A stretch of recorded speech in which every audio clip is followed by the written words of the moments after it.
One Piece Season 2 will introduce a pair of amusing and powerful characters to Netflix's live-action show, but new revelations prove they are considerably more important to Monkey D. Luffy's future than audiences will realize. Pushing back against the really quite justified stereotype that all live-action anime adaptations are terrible, Netflix's One Piece overcame the odds to leave a very positive impression on fans and critics. It achieved that by being faithful to Eiichiro Oda's manga, and that faithfulness means viewers already have a strong idea of where the going merry will sail in One Piece Season 2. According to the source material, Netflix's live-action One Piece will visit Little Garden in Season 2. This island plays a relatively minor role in the Straw Hats' Grand Line voyage, but will introduce the giants Dory and Broggy. These former pirate captains befriend the Straw Hats, then play no further role after Luffy's crew departs. In the original Little Garden anime and manga arc, Dory and Broggy seemed like quirky, fun side characters of little import. In truth, these two titans are secretly pivotal to understanding both Monkey D. Luffy's future and the wider history of One Piece's world. One Piece Season 2's Dory and Broggy will be way more important than they seem. These giants are now crucial to One Piece's past and future. Dory and Broggy from One Piece sitting while the Straw Hats hang off their bodies in One Piece. After meeting the Straw Hats on Little Garden in Eiichiro Oda's original manga, Dory and Broggy remained absent from the main story for the best part of 1,000 chapters before finally returning in 2024 to help Luffy fight the Gorosei. During the battle in chapter number 1111, the Gorosei's topman Warcury highlights the hidden importance of these two giants, pointing out, "We have much to settle with your kind." Entrenching Dory and Broggy even deeper into One Piece lore, the big, friendly giants recognize Luffy's Gear 5 form as the god spoken of in Elbaf. Warcury's line strongly implies that the world government has beef with the race of giants, likely tracing back to One Piece's missing history, the Void Century, and the civilization that existed before the world government. Dory and Broggy's knowledge of Nika is arguably even more important. One Piece previously revealed that Luffy's Gomu Gomu Devil Fruit is actually the human fruit model, Nika the Sun God. Dory and Broggy recognizing Luffy's Gear 5 form suggests the entire race of giants actually worships Nika. These revelations give Dory and Broggy two critical roles in Luffy's future. Firstly, they can explain to Luffy, and to One Piece's audience, exactly why the giants are feared by the world government, filling in a major One Piece history gap.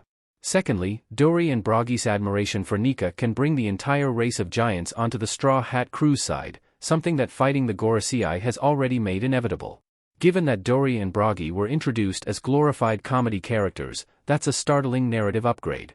Will Netflix's One Piece Season 2 actually acknowledge Dory and Broggy's importance? Netflix's show subtly teased Luffy's Devil Fruit secret, after all.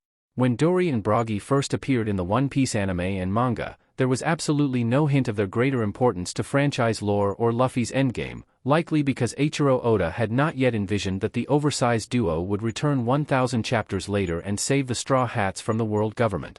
Netflix's One Piece Season 2, however, has the benefit of hindsight and is perfectly positioned to drop hints that allude towards Dory and Broggy's future role. This already happened in One Piece Season 1 for another big manga twist.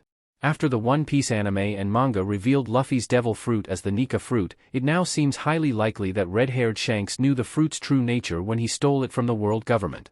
Speaking about the Gomu Gomu fruit in Netflix's One Piece, Shanks told Rue, "It's worth more than the rest of the loot put together," and Luffy himself later repeated that same line. Shanks' remark doesn't sit quite right for a low-level paramecia devil fruit like Luffy's was thought to be, but makes far more sense after the Nika reveal. Just as Shanks' line in One Piece Season 1 set up the hidden secrets behind Luffy's fruit, One Piece Season 2 can do the same with Dory and Broggy. Maybe one of the giants makes a passing comment about their race's history fighting the world government. Perhaps one of them jokingly compares Luffy's carefree nature to Nika the Sun God, not realizing Luffy is essentially Nika's reincarnated form. What the giant's history with the world government could be in One Piece. Can Joy Boy explain the giant's significance to One Piece history? Saint Saturn at Egghead in his Devil Fruit form in One Piece. Giants have always been special in One Piece lore. The world government was attempting to artificially create them on Punk Hazard, while Big Mom coveted a giant for her multicultural population on Whole Cake Island. One Piece chapter number 1111 drops the biggest clue yet that giants were once major enemies of the world government, just like the D-Clan, but exactly what happened between them remains unknown. A potential answer can be found in Joy Boy, a mysterious figure of legend in One Piece's world. Joy Boy was comrades with Zunesha, currently a giant elephant, and chapter number 1111 suggests that the massive iron giant currently located on Egghead Island was also a companion of Joy Boy's. Furthermore, the villainous emu keeps a giant straw hat locked in Mary Geo's. Putting all of these clues together, it's possible that Joy Boy and his entire crew, the original enemies of the world government, were ancient giants. This would explain why the immortal Gorosei still hold a grudge against modern-day giants. They are descendants of Joy Boy's race.